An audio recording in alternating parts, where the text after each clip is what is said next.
Now I want to teach you a beautiful dua that the Prophet ﷺ taught to his beloved daughter Fatima radiallahu anha. The Prophet ﷺ said to her, "O Fatima, what is preventing you from listening to the words I am about to tell you?"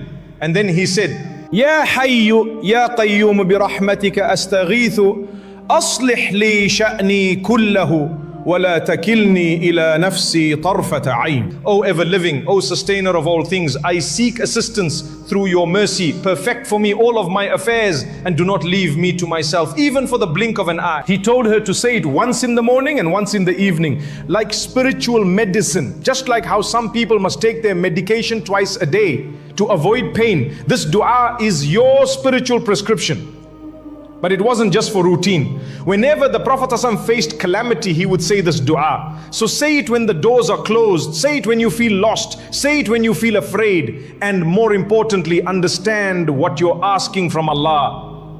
Remember, the greatest man on earth, Rasulullah sallallahu alaihi wasallam, gave this advice to one of the greatest women on earth, Fatima, the queen of the women of Jannah.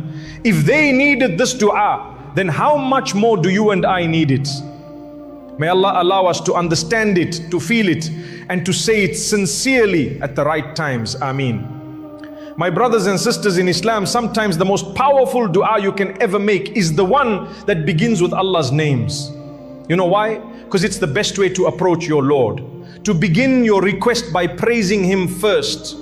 And in this dua, we begin with two of the most majestic names of Allah. Al-Hayy, the ever-living, and Al-Qayyum, the sustainer of all things. This is not just a casual way to begin. This is known as a tawassul, seeking a means to Allah. And the best means is through His beautiful names.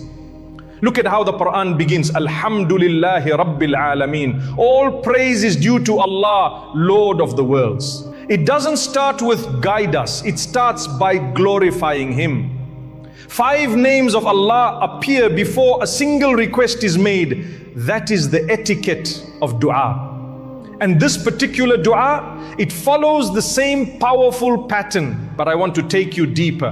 What makes this dua even more unique is that it contains the greatest name of Allah, Ismullahil Azim. The name which if you ask by it, Allah guarantees He will respond.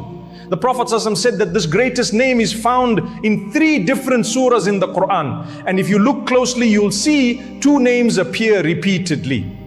Al-Hayy and Al-Qayyum. Why these 2? Because they encompass every attribute and every action of Allah. When you say Al-Hayy, you are calling upon the one who was never born, will never die, and whose life is perfect, complete, and eternal. When you say Al-Qayyum, you are calling upon the one who sustains everything while needing nothing and no one in return. That's why these names are the greatest. And wallahi, knowing these names brings so much peace to the heart. Let me explain. Imagine a child goes to his father and says, "Dad, if you die, who's going to feed us? Who's going to take care of us? Who's going to protect us?" This child is scared. But the moment the father looks back and says, "Son, I'm alive, don't worry," what happens to the child? His heart calms down, his fear disappears. Now imagine, Allah says to you, "I am Al-Hayy, the ever-living." Do you still think you need to worry? You're sitting in the corner of your room worrying about your future. Your mind is spinning. Where will I live? How will I survive? Will I ever get married? What if I lose my job? What if my health gets worse? And shaitan whispers, exaggerates, feeds your anxiety. But from above the 7 heavens, your Rabb is saying, "I am Al-Hayy. As long as I live and I never die, leave those worries to me." Look at the time when the Prophet ﷺ passed away. The Ummah was in shock. Umar ibn al-Khattab threatened to strike anyone who said the Messenger of Allah had died. He couldn't accept it. He couldn't process it. And then came Abu Bakr radiallahu anhu. He calmed the chaos by standing firm and reminding them of Allah's eternal life. He recited the verse, "Muhammad is only a messenger. Other messengers have passed before him. If he dies or is killed, will you turn back on your heels?"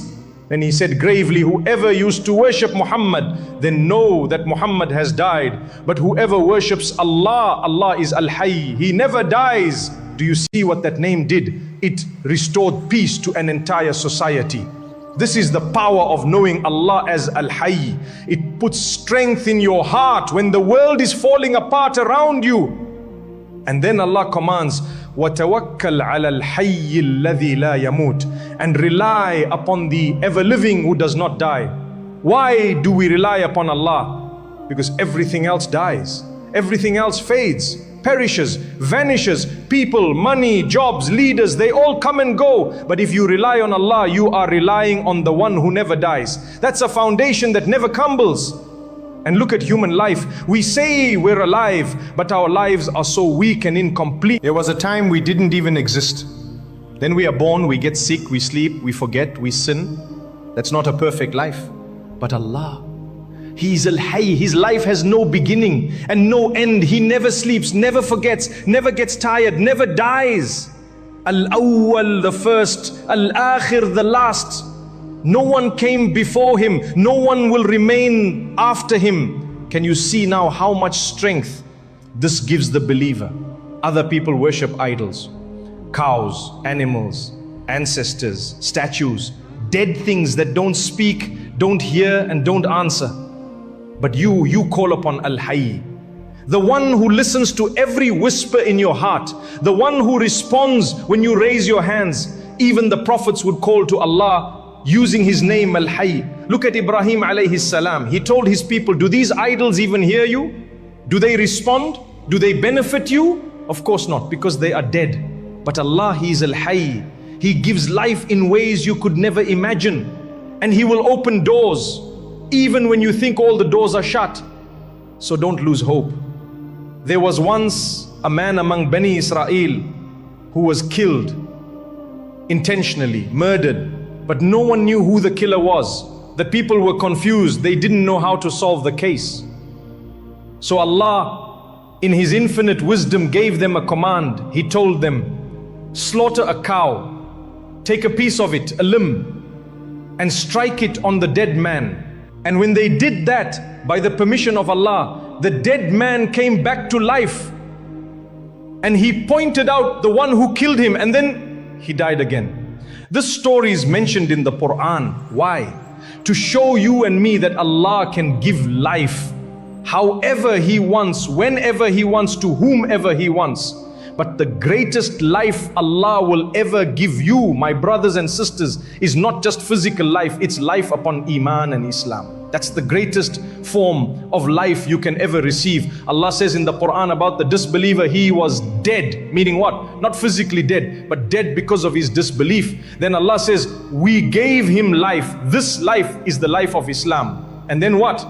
We gave him light, meaning the guidance of the Quran. And he carries this light among the people, spreading it wherever he goes. This is the type of person Allah praises. This is the soul that is truly alive. So when you make dua and say, oh Allah, give me life, you're not just asking for physical existence. You're saying, oh Allah, give me the best kind of life, the life of faith, the life of Iman, the life of Islam. Keep my heart alive with guidance. And this type of dua, this yearning, this longing always brings us to reflect on one of the greatest names of Allah, Al-Hayy. Al-Hayy, the ever-living, the one who is self-sustaining and sustains all things. He depends on no one, yet everything depends on Him. He doesn't sleep, He doesn't rest, He doesn't get tired. He is Al-Hayy. He gives life, He takes it. He sustains and provides. He guides, He helps, He assists, He uplifts, He protects. That's Al-Hayy, subhanahu wa ta'ala. You and I, we depend on others. A child depends on a mother. A wife might depend on her husband. A student depends on a teacher. A man depends on his job. Everyone in some way needs someone else. But Allah needs no one. Imagine for a moment that someone told you, today you're in charge of your street. Just your street, meaning you're responsible for feeding every person, solving every problem, hearing every request, understanding every language, regulate their blood pressure, monitor the heartbeat of every creature, take care of every bird, insect and cat on your street? Can you do that? Let's be honest. Can you even manage your own house without Allah? But Allah is taking care of the entire creation, every living thing, everywhere, in every moment. The ones we see and the ones we don't. That's Al-Hayy. You can't breathe without Al-Hayy. You can't eat, walk, talk, sleep or wake up without Al-Hayy. You can't purify your heart or be healed from a hardship without Al-Hayy. You need Al-Hayy in every aspect of your life, and we call on Him, we say, Ya Hayy, Ya Qayyum. Whoever calls upon Allah with these two names, their dua is never rejected. But we need to shift our attitude when it comes to making dua. We often obsess about whether our dua is answered or not. Listen to what one of the righteous people once said. I don't carry the concern of whether my dua is answered or not. That's not my worry. My concern is whether I actually make the dua or not, because the answering of the dua is upon Allah and He's already promised to respond. Subhanallah. What a beautiful mindset. Today we want everything like Uber Eats. We order something and expect it at our doorstep. And if it's wrong, we complain, we get upset, we demand a refund. But dua is not like that. You don't say, why didn't I get what I asked for? Dua is relationship. Dua is worship. Every time you raise your hands to Allah, you're earning reward. And you're earning the love and attention of your Creator. Sometimes we say, oh Allah, I ask you for all types of goodness. But wait, if you already knew what was good for you, why would you ask? The very dua is teaching you that you don't know what's best, but Allah does. So ask and then trust. Whatever comes from Him is khair, it's goodness. The Prophet ﷺ taught us to say, بِرَحْمَتِكَ اسْتَغِيثُ. Through your mercy, I seek help, O Allah. This is one of the highest forms of dua. It's called istighasa, calling for urgent help, desperate help, rescue. It comes from the word ghaith, which means rain. Imagine a group of people in a desert, no water, no crops, their animals are dying, and if rain doesn't come, they all perish. When they lift their hands to the sky and beg Allah, that sincerity, that brokenness, that is istighatha. It's a cry from the heart. Oh Allah, without your mercy, we're finished. We need this kind of dua more than ever today. The corruption, the chaos, the confusion. There are things in life, my brothers and sisters, that have no solution on earth. Nothing. The only solution is above. We see the condition of the ummah in Palestine, in other lands. So much injustice. You ask, where is the solution? Every court has failed. Every system has failed. Every power has failed. But did we forget about istighatha? Go back to the Prophet ﷺ on the night before the battle of Badr. He stood the entire night, hands raised high, not like this, but like this, reaching to the sky, begging, oh Allah, fulfill what you promised me. Oh Allah, give me what you promised. Oh Allah, if this group is destroyed today, there will be no one left to worship you on earth. And his cloak fell from his shoulders. That's how long his hands stayed in the sky. Abu Bakr radiallahu anh picked up the cloak and placed it back on him and said, oh Messenger of Allah, that's enough. Allah will give you what He promised. This is istighatha.